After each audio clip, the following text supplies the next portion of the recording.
నందగోపకుమారాయ గోవిందాయ నమో నమః. గోపాలకృష్ణ భగవానికి జై. మనకు మే 16, 17వ తేదీ నుంచి పవిత్రమైనటువంటి అధిక మాసం వస్తుంది. మనకు ప్రతి 3 సంవత్సరాలకు ఒకసారి కూడా ఒకసారి అధిక మాసం అనేది వస్తుంది. అసలు అధిక మాసం రావడం ఏంటి అని మనం ఒకసారి ఆలోచన చేయాలి. మనకు చంద్రునితోటి సూర్యునితోటి మనం కాలాన్ని గణిస్తారు. చాంద్రమానము, సూర్యమానము. చంద్రుని ఉపయోగించి ఎట్లా చేస్తారు? మనకు 12 అమావాస్యలు వస్తాయి, 12 పౌర్ణిమలు వస్తాయి. ఆ విధంగా చాంద్రమానము. సూర్యమానం ఎట్లా? ప్రతి మాసము కూడా ఒక రాశి నుంచి ఇంకొక రాశిలోకి సూర్యుడు సంచరిస్తూ ఉంటాడు. దాన్ని సౌరమానము అంటారు. మనకు ప్రతిపద నుంచి వెళ్ళి అమావాస్య పర్యంతం ఏదైతే ఉందో, అంటే అమావాస్య తెల్లారి నుంచి ప్రతిపద నుంచి మొదలుకొని మధ్యలో పౌర్ణిమ వస్తుంది. దాని తర్వాత మళ్ళా అమావాస్య వస్తుంది. ప్రతిపద నుండి మొదలుకొని అమావాస్య పర్యంతము మనకు 29.5 రోజులు వస్తాయి. తర్వాత సౌరమానం ప్రకారం మనకు ఒక రాశి నుంచి ఇంకొక రాశికి మనకు సంచారం చేయాలి సూర్యుడు అంటే 30.44 రోజుల పాటు తాను సంచారం చేస్తాడు. అవి మనకు 300 సంవత్సరం పాటు, అంటే చంద్రుడు అంటే 12 అమావాస్యలు కదా, 12 అమావాస్యలకు మనకు 29 రోజులే అవుతుంది కదా. 29.5 × 12 12 కదా. ఇవి వచ్చే వరకు మనకు 30.44 వెళ్తుంది. మనకు చాంద్రమానం ప్రకారం ఎన్ని రోజులు అవుతాయో చూసే వరకు 354 రోజులు అవుతున్నాయి. సౌరమానం ప్రకారము సూర్యుడు ఒక రాశి నుంచి వెళ్ళి ఇంకొక రాశికి తాను సంచారం చేయాలి అంటే 365 కొద్దిగా అటు ఇటుకు మనకు వెళుతుంది. అంటే మధ్యలో వ్యత్యాసం మనకు ఎంత వస్తుంది? 11 రోజుల వ్యత్యాసం వస్తుంది. ఈ 11 రోజుల వ్యత్యాసం రావటం మూలకంగా మనకు ప్రతి 3 సంవత్సరాలకు ఒకసారి ఒక నెలగా దీన్ని మనం అన్వయం చేసుకున్నట్టయితే, అంటే ఒక నియమిత కాలాన్ని ఏర్పాటు చేసుకున్నారు. అంటే ఏ విధంగా దీన్ని అధిక మాసంగా మనము ఏర్పాటు చేస్తే బాగుంటుంది అని. ఏ మాసం అయితే అంటే అమావాస్య తెల్లారి నుంచి మొదలుకొని పౌర్ణిమ, దాని తర్వాత అమావాస్య వరకు సూర్యుడు సంచారం చేయకుండా ఏ మాసం అయితే ఉంటుందో దానిని అధిక మాసం కింద మనకు గణించడం జరిగింది. ఈ విధంగా అంటే అట్లా అయ్యే వరకు మనకు సరిగ్గా వెసులుబాటు అనేది ఏర్పాటవుతుంది. ఒకవేళ ఆ విధంగా కాకుండా అధిక మాసాన్ని ఏర్పాటు చేయకుండా ఒకవేళ ఉన్నట్టయితే మనకేమవుతుంది? అంటే ప్రతి 10 సంవత్సరాలకు ఒకసారి, 5 సంవత్సరాలకు ఒకసారి మనకు మార్చిలో, ఏప్రిల్లో వచ్చేటువంటి ఉగాది, శ్రీరామనవమి డిసెంబర్కు వెళుతుంది. ఫిబ్రవరిలో వచ్చేటువంటి మహాశివరాత్రి చక్కగా అక్టోబర్లోకి వెళ్తూ ఉంది. ఈ విధంగా మనము ప్రతి 3 సంవత్సరాలకు ఒకసారి మనకు ఏ మాసమైతే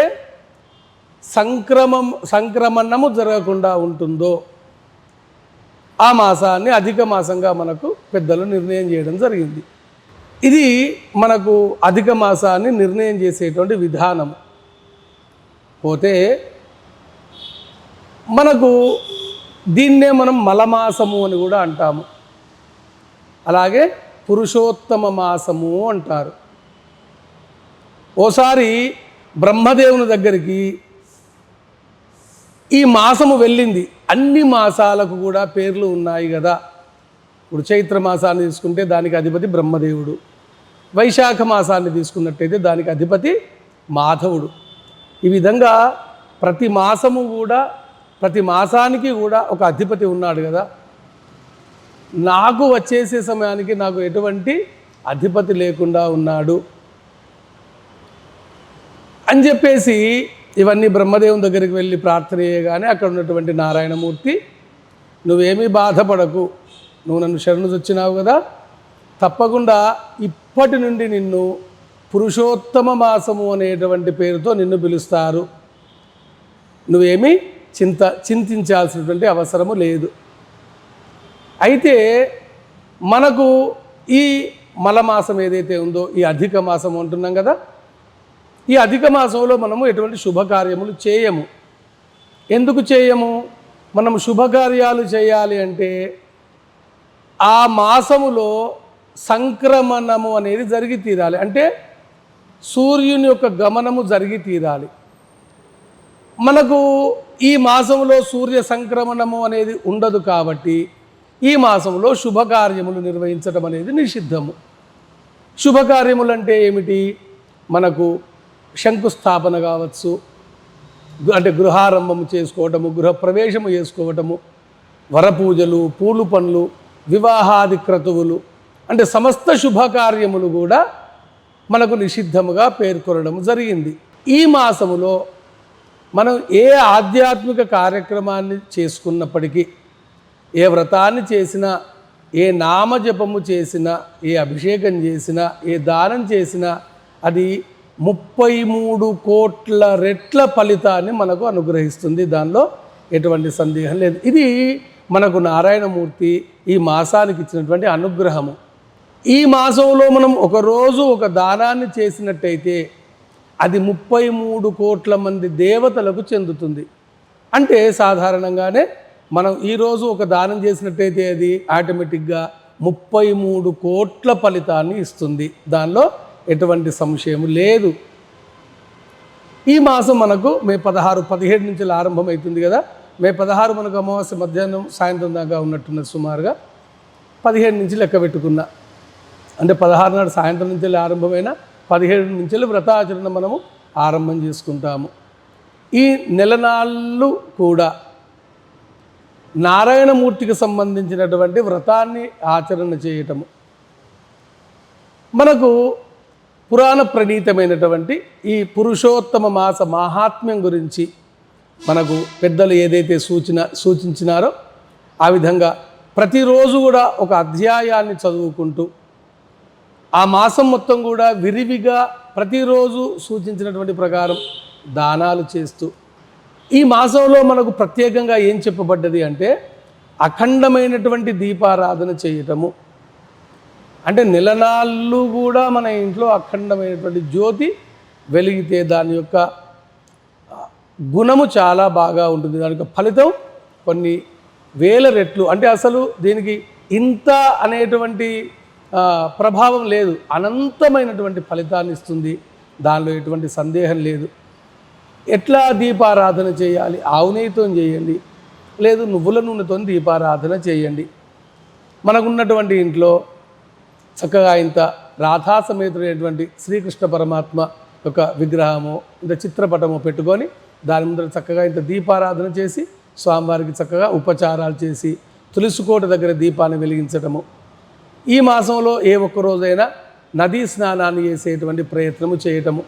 ఇప్పుడు నేను చెప్పినటువంటి విధానంగా ప్రతిరోజు కూడా పురుషోత్తమ మాస మాహాత్మ్యం గురించి రోజుకొక అధ్యాయము పారాయణము చేయటము, ఒకటే పూట భోజనము చేయటము, కింద పడుకోవటము, దాంపత్య సుఖానికి కొద్దిగా దూరంగా ఉండటము.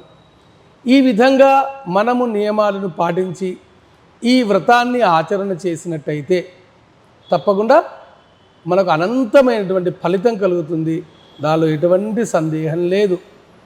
అయ్యో నేను ఈ ఏకభుక్తము చేయటము, కిందనే పడుకోవటము, నాకు ఈ పూజలు గట్రా ఇదంతా చేయటము, నదీ స్నానం చేయటము నాకు అసలుకే వీలైతలేదు అని ఎవరైనా బాధపడినట్టయితే మీరు ఏమాత్రం కూడా బాధపడాల్సినటువంటి అవసరం లేదు. మీరు చక్కగా ప్రొద్దున్నే నిద్రలేచి ఇంత స్నానం చేసి మనకు దేవుని రూములో గదిలోనే చక్కగా దీపారాధన చేయండి. దీపారాధన చేయటము ఒకటి. రెండవది శ్రీకృష్ణ పరమాత్మకు సంబంధించినటువంటి ఓం నమో భగవతే వాసుదేవాయ అనేటువంటి నామోచ్చారాన్ని చేయటము పదే పదే. 2. మూడవది ఆ పురుషోత్తమ మాస పారాయణం చేయటము ఆ రోజుకు సంబంధించినటువంటిది. 3. ఏమైనా ఒక పిరికెడు బియ్యం తీసుకొని ఒక డబ్బాలో పోసి పెట్టుకోవటము. 4. ఏకభుక్తం చేయటం. వీటిని పంచముష్టికలు అంటారు. ఈ విధంగా ఈ పంచముష్టికా వ్రతాన్ని చేసినా కూడా సరిపోతుంది. ఈ రోజు దాచినటువంటి ఈ పిరికెడు బియ్యాన్ని అమావాస్య రోజు అంటే చివరి రోజు వాటి దానం చేస్తే సరిపోతుంది. అంటే రోజు ఇంట్లోనే చక్కగా స్నానం చేయటము, మనం స్నానం చేసేటప్పుడు నదీ సంగమంలో స్నానం చేస్తూ భావన చేస్తే సరిపోతుంది. 2వది దీపారాధన చేయటము. 3వది నామమును పదే పదే జపించటము. 4 ఒక పిరికెడు బియ్యాన్ని పక్కకు పెట్టడము. 5 ఏకభుక్తము చేయటము. ఈ 5ంటిని పంచముష్టికలు అంటారు.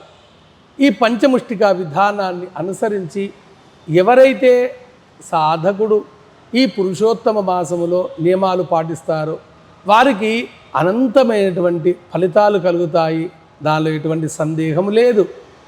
చివరి రోజు ఈ వ్రతాన్ని ఎవరైతే ఆచరణ చేస్తారో వారు 33 మంది బ్రాహ్మణులకు కావచ్చు, 33 మంది బ్రాహ్మణ సువాసినీలకు కావచ్చు, వారికి ఇంత అర్చన చేసి ఒక 33 భక్ష్యాలు వారికి దానంగా చేసినట్టయితే దాని ఫలితం కూడా చాలా బాగా ఉంటుంది. 33 మంది బ్రాహ్మణులకు భోజనము పెట్టడము, 33 మంది సువాసినీలకైనా భోజనం పెట్టడం ఇత్యాదులు చివరి రోజు చేసినట్టయితే మనకు విశేషమైనటువంటి ఫలితం కలుగుతుంది. ఈ మాసమంతా కూడా ఎవరైతే దీపదానాలు చేస్తారో, మనకు కార్తీక మాసంలో ఏ విధంగానైతే మనం దీపదానం చేసినామో ఈ పురుషోత్తమ మాసంలో కూడా ఎవరైతే దీపదానాన్ని ఎవరైతే చేస్తారో వారికి అనంతమైనటువంటి ఫలితం కలుగుతుంది. దానిలో ఎటువంటి సందేహం లేదు. మహాదేవ. గోవర్ధన ధరం వందే గోపాలం గోపరూపిణం గోకులోత్సవమీశానం గోవిందం గోపికాప్రియం అనేటువంటి ఈ శ్లోకాన్ని ఈ 30 రోజుల పాటు నిరంతరంగా ఎవరైతే జపం చేస్తారో కృష్ణ పరమాత్మ యొక్క అనుగ్రహం తప్పకుండా కలుగుతుంది. దానిలో ఎటువంటి సందేహం లేదు. ఈ శ్లోకాన్ని మొదటి రోజు నుంచి మొదలుకొని అమావాస్య పర్యంతం కూడా ప్రతి ఒక్కరూ కూడా ఈ శ్లోక పారాయణం చేస్తూ ఉండండి. శ్రీకృష్ణ పరమాత్మ యొక్క అనుగ్రహానికి పాత్రలు కండి. మహాదేవ.